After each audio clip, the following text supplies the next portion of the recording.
12ویں صدی کا دور، قاہرہ، بغداد اور دمشق کی گلیوں میں اسلام اپنی روشنی قوت سے روشن تھا، مگر بیت المقدس، وہ شہر جہاں سے انبیاء کا پیغام پھیلا، وہ شہر جو مسلمانوں کے دل کی دھڑکن تھا، صلیبیوں کے قبضے میں تھا۔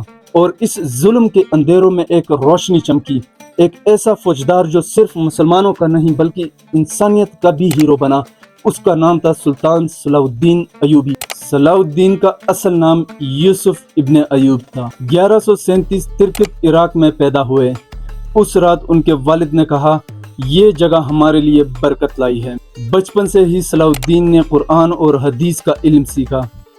ان کے استاد اور مشہور مسلمان لیڈر نور الدین زنگی نے ان کو صرف جنگ کا فن نہیں بلکہ انصاف اور دین کی خدمت کا سبق دیا۔ صلاح الدین نے اپنی زندگی کا مشن طے کیا، اسلام کو ایک کرنا اور بیت المقدس کو آزاد کرنا۔ 1099 میں صلیبیوں نے بیت المقدس پر قبضہ کیا۔ ہزاروں مسلمان اور یہودی قتل کر دیے گئے۔ مسجد اقصی کو چرچ میں تبدیل کر دیا گیا۔ قریباً 88 سال تک بیت المقدس ان کے قبضے میں رہا۔ صلاح الدین نے پہلے مصر، ایجپٹ کو صلیبیوں کے اثر سے آزاد کروایا۔ انہوں نے فاطمید سلطنت کا خاتمہ کر کے سنی اسلام کے مرکز میں تبدیل کر دیا۔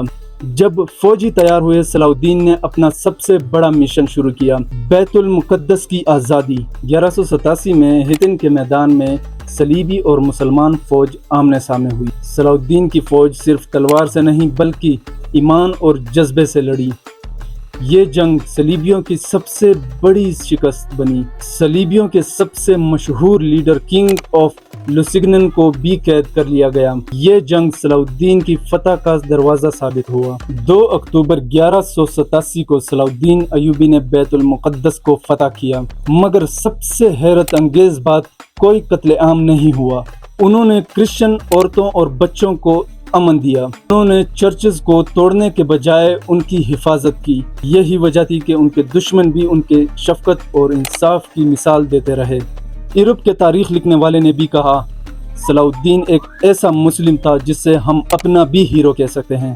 صلاح الدین ایوبی صرف ایک جنگجو نہیں بلکہ انصاف پسند حکمران تھا۔ ان کی مثال ہمیں یہ سکھاتی ہے کہ اصل قوت صرف تلوار سے نہیں بلکہ انصاف اور انسانیت سے آتی ہے۔ وہ کہتے تھے، میں انسان کو صرف اس کے مذہب سے نہیں بلکہ انسان ہونے کے حیثیت سے عزت دیتا ہوں۔ آج جب دنیا میں ظلم اور طاقت کا غلبہ ہے تو صلاح الدین کا پیغام پھر سے زندہ کرنا ضروری ہے۔